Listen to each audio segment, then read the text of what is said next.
I'm actually going to take a tour into what I call my museum slash office. And this video is not to, it's strictly just to show my collectibles.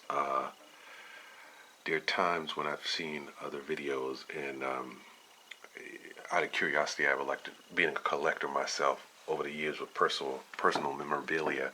It'd be nice just to know how much certain things cost.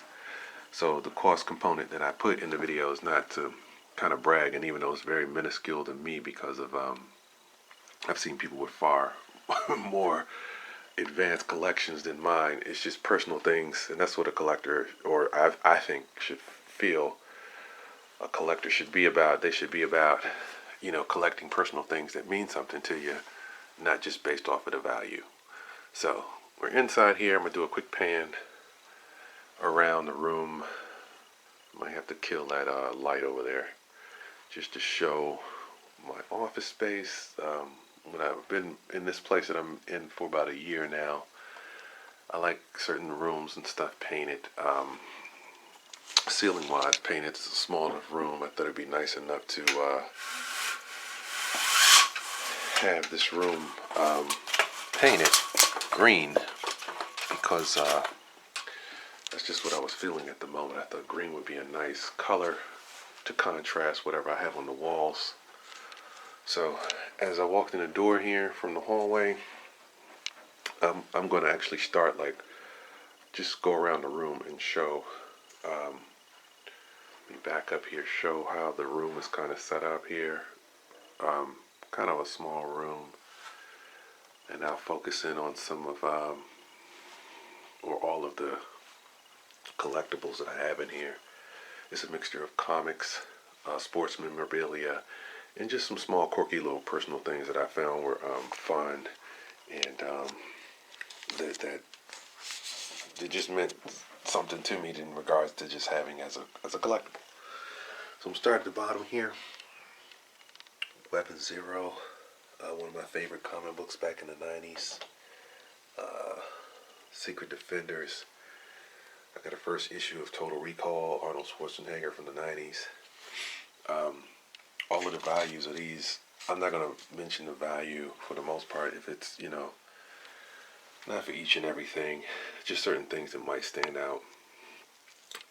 Glory and Angela. This comic book was produced by Image Comic Book. I'm not sure the exact cost of it, but sometimes, you can find the exact cost on eBay with what these things will go for. That's a first issue. And of course, I was kind of growing up when Spawn was pretty popular in the 90s, and just trying to cut on some extra light here. And so I have quite a few Spawn items. I don't know if I need the extra light, but I'm going to turn it on anyway. Pit Bulls. This was made by Dark Horse Comics. Value of these things probably go for 50, 60 bucks. Like, not necessarily a companion, but Dark Horse X is made and distributed by the same company. That's the first issue there. So as I pan around the top, we got good old Spawn. This Spawn actually came out of, and I'll show some of the actual toys that, usually when Todd McFarlane made some of these and they were quite popular, the toy versions came with a comic book. So this is like the first issue of the comic book. I'm not even sure if it's worth anything or not. I'm assuming it is, but what its value is, I really don't know. Got another Spawn book here, which is same thing. I'm into swords and medieval memorabilia.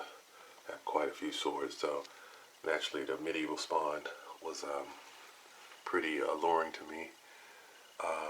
This is a good one here. Medieval Spawn and Witchblade. I used to love Witchblade comic book, and when I don't know if this, I guess I'm assuming this is a crossover when McFarlane did Witchblade. I'm not even sure what that goes for. I might have to look that one up on eBay. But I took to it just because of the whole genre of the medieval feel. And here we have Spawn 50. So what I liked is I don't have Spawn 100, but as you can see, here's the first Spawn book.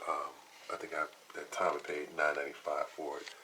The market is a little saturated with these Spawn books, so they don't tend to go for as much as they can go for. But as you can see, the first cover is pretty at the 50th issue. It has the same type of pose and everything, and then the 100th issue and so forth, they all create the same pose with a different plasma effect by Spawn itself.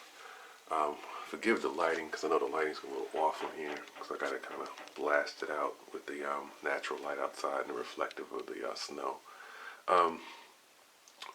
Some of the I have some memorabilia of some money pieces, and money to me is interesting only because by me being an artist, money is kind of like a work of art within itself. I'm gonna try to kill this light again, try to tone it down a little bit.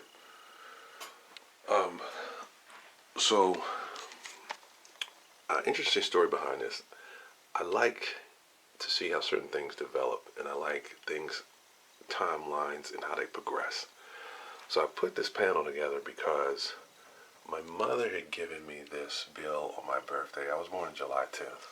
And my mother gave me this $10 bill and told me, y'all don't ever spend this, hold on to this, which I did do. And the nice thing about it is you can see the difference in the whole bill and the progression of the bill in what year was this? This next year was in, I don't know, it appears to be the 80s or the 90s. But there again, I think this bill was in 69. So you can see the progression of the $10 bill, forgive the glare again, and then down to the current bill of 2000. So that's why I started collecting these, because I like to see the progression, because the plates and all is truly artwork to me. To go down, it's just this is I'm a big car fan, so I like Ferraris and so forth. So these older Ferraris, these don't really have any value. It's just personal things that I like in general that are reflective of I have an appreciation for just quality made things. So I just like the fact that these cars were for the most part handmade and works of art within themselves. $2 bills, which are something that from a circulation standpoint you don't see them too often. So I just thought that was interesting to see the whole $2 bill as to how it differs and how it's not that much of a used form of currency. A little Invictor case there. I'm a big watch fan. I like watches, so you'll see those from time to time. So I'm going to start back up at the top here. Mike Tyson, growing up there again in this era.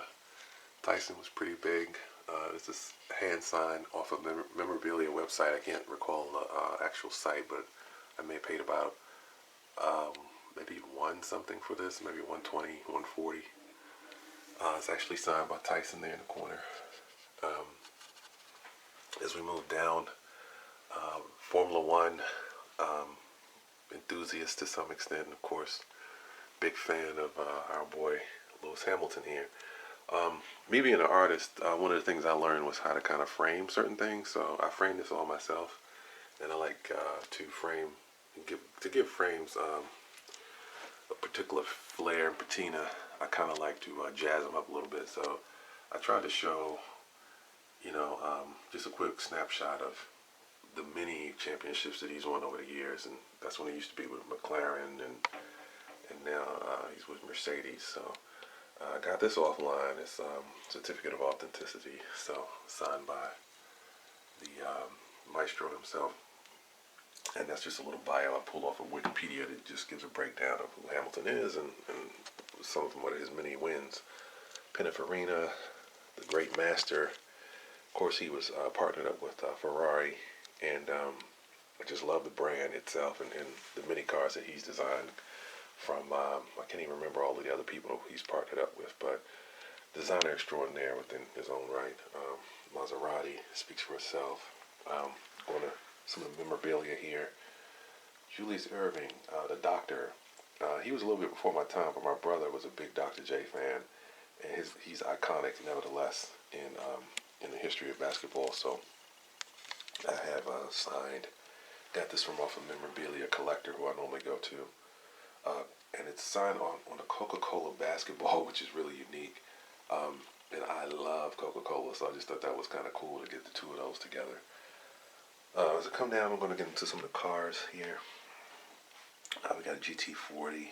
These are just, these cars don't really even cost that much. They're on, in my opinion, the lower end of a totem pole. They're maybe like, what, $20, $30 you can get offline.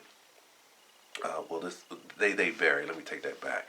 Like this car, I did get offline, but I can't even think of the brand or the model. It's a model who specializes in GT40 memorabilia by Carroll Shelby. And these are the lower end ones.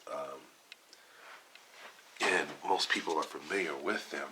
If you see the brand, they're not that much of a quality made vehicle, but it suffices for me because it doesn't have to be the latest and the greatest, because car collectors know, who collect these models.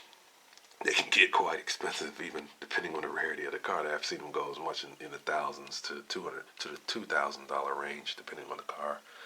I'm a big lover of, so of course the cars you're going to see that I'm going to showcase, there's some of my favorite cars of all time, like this Jaguar XJ220. Just love this vehicle for the history behind it, and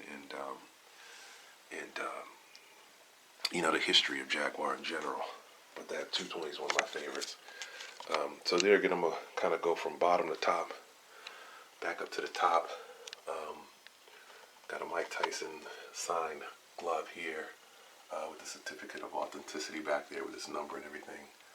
I may have paid, maybe a couple of $100 for that, from a memorabilia collector. SWAT car. I think I've gotten that from online somewhere, can't recall. And as we come down, this glove is actually a glove. There's a certificate of authenticity. I need to get a plaque for it, but it's like Roberto Duran, Sugar Ray Leonard, and Hitman Hearns. Certificate of authenticity is there. I think I paid maybe $250 for this glove, or $200 from a collector online. Daniel Craig, I'm a big James Bond fan. Signed certificate of authenticity is on the back. O.J. Simpson. That's interesting in itself. One of his signed collectibles. I honestly can't remember what I paid for that online. Maybe a couple $100 or so. Certificate of authenticity is back there, and I have certificates of authenticity for all of my collectibles that are signed. Kareem Abdul-Jabbar, he's big. Growing up, he was pretty big and popular. I actually ran into him in the airport in L.A. when I first went to L.A. Of course, he didn't know who I was, but I was just shocked to see him. Pretty tall guy, too. Here we have, this is for Los Angeles Lakers with Hall of Fame plaque there. Nice case, all this stuff I got offline. I think I paid maybe a couple of $100 for that. So I'm gonna just pan on down. I have three cases here, and in each case, it's just gonna vary. Mostly my cars are housed in these cases. I'm gonna start with the Huracan. There we have the Zonda.